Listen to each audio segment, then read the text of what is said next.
deer season's just a few weeks away. We're continuing to prepare as we're planting our fall food plots and sorting out our hit list.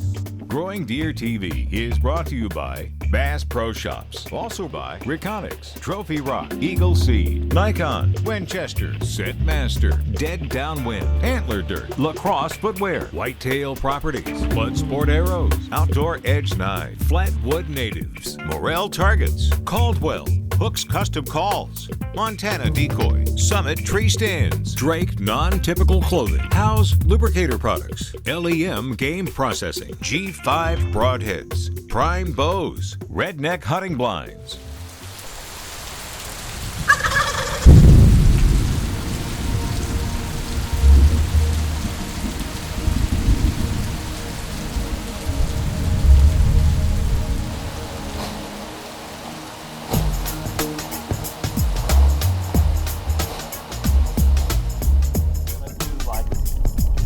Wide strip from the redneck straight up that lane. I'm all about that. Okay. And we're broadcasting it. Yeah. I'm all about that.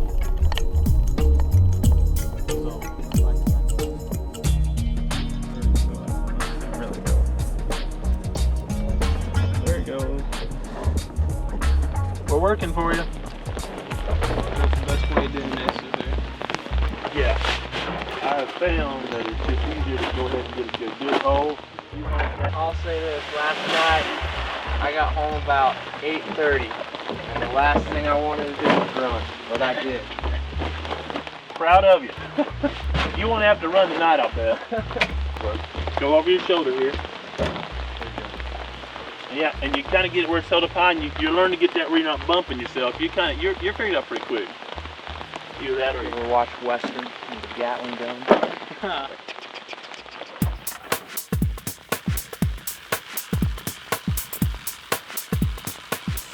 Every year we get asked if you can plant a fall food plot by simply broadcasting seed on the ground.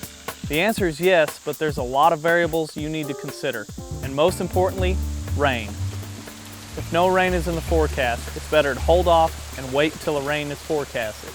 During the time the seed's going to lay on the ground with no rain, there's a good chance the heat could damage it, or animals and birds could carry it off. Finding the right seed blend is also important. We use Eagle Seed Broadside Blend because it provides 4 different plants, and each one of those plants becomes attractive to deer at various times during the hunting season. Several of our food plots had a great stand of soybeans, but to ensure we had a great cover crop, we just walked right through the beans and broadcasted our broadside. It's important to note that when you're broadcasting larger seeds like wheat and soybeans, you need to double your normal seeding rate. Another reason why we want to plant those crops in the fall is to have a cover crop throughout the winter. Combination of the broadside growing up, the pods on these beans will make an incredibly good food source throughout the winter and prepare the soil for next spring. You notice we haven't said anything about adding fertilizer. Because we use a no-till system, you can still see duff on the ground rotting from last fall's crop, and look at all the nodules this soybean is producing. These are nitrogen or legume fixing nodules. These plants are taking nitrogen out of the air, putting it in the soil, and that wheat, the radishes and brassicas we're planting will suck up that great source of nitrogen, turn it back up, deer will consume it, and that's what we call mining or recycling nutrients. And it's a huge savings to have a good system like this versus adding fertilizer. This is an area that's really shaded. It's about ideal for a clover food plot. Right next to a creek, and during a flood this summer, it got up and washed out, put some gravel in an area of this clover food plot.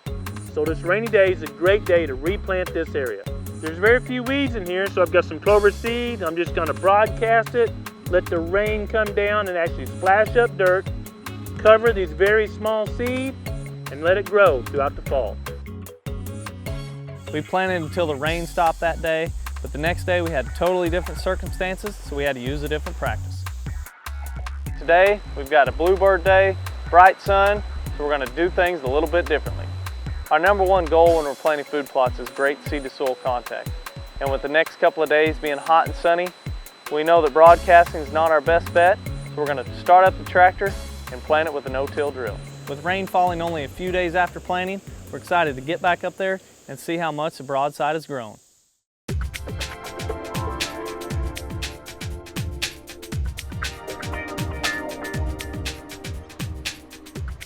This year we'll be headed to central Kansas, so this past weekend, Adam, Brooke, and myself packed up the summit stands and headed to Kansas. With only a day and a half to hang stands, it was all hands on deck so we can ensure we had plenty of sets to hunt this fall.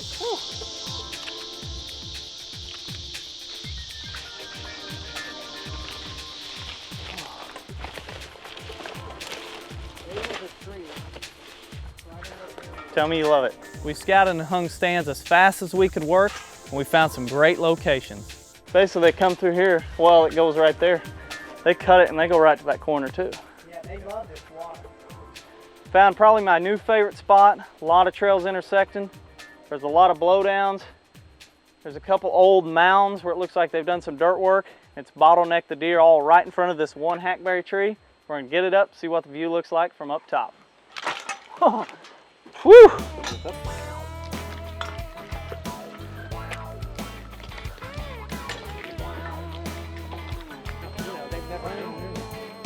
Adam, you getting this? I was. Holy cow. You're gonna love this. I can shoot, as soon as we get that one hackberry down, we can shoot almost all the way across. Every stand we've hung, the first one was my favorite. Then I hung the next one, I was like, ooh, this is a good one. But this one, this is my new favorite. A great time to scout every year is just after hunting season during the late winter and early spring. The rubs, the scrapes, the trails are all very visible, but if you're like us and you weren't able to do so, there's one thing we can still be looking for. One more stand down, my new favorite. We've got intersections of trails right out in front of us, right over here to our side. Tons of sign in here. Got a few more stands to hang, so we're gonna get out of here. We'll be back this October. We scouted and hung stands all day, and to say we're excited to get back out there this fall is a huge understatement. 20, 30 yards away and he still looks great. We've been keeping tabs of all the bucks that have been living on the property throughout the summer, but by late August, we have a pretty good idea of who's making the hit list. Early in the spring, Chainsaw showed up on the property, and he's been the highlight of the show this summer. He's a big mainframe 10 with lots of stickers. We believe he's at least 4.5 years old. The weird thing about Chainsaw is we don't believe we've had any past history of him. He just showed up out of nowhere. We don't know where he's been or where he was. We're just glad he's here. Two-Face is my favorite deer on the entire property. Through years of Reconyx images and video, we believe he's over 10 years old, and his rack sure shows it. He doesn't have much of an antler size, but he's still a trophy to us. Two-Face has traveled around a lot through the past years. It makes it pretty hard to pin him down, but hopefully this year his home range has shrunk down and we can get a pattern on him. Handy's a great buck that just got added to the hit list this year. He's 4.5 years old, and if you remember, I had a great encounter with him last gun season. Since he was only 3.5 years old, I gave him the pass. Hopefully that'll pay off for one of us this year, and we can get an up-close look at all those sticker points. No matter what you're doing this week, if you're planting fall food plots or building your hit list, remember to do it all in the glory of God. Thanks for watching GrowingDeer.tv. 3, 2, 1, singing in the rain. I am singing in the rain.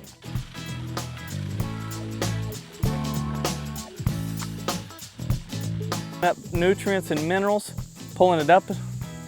Okay, I'll get it this time. Next spring, they're gonna be readily available for those spring food plots. All right.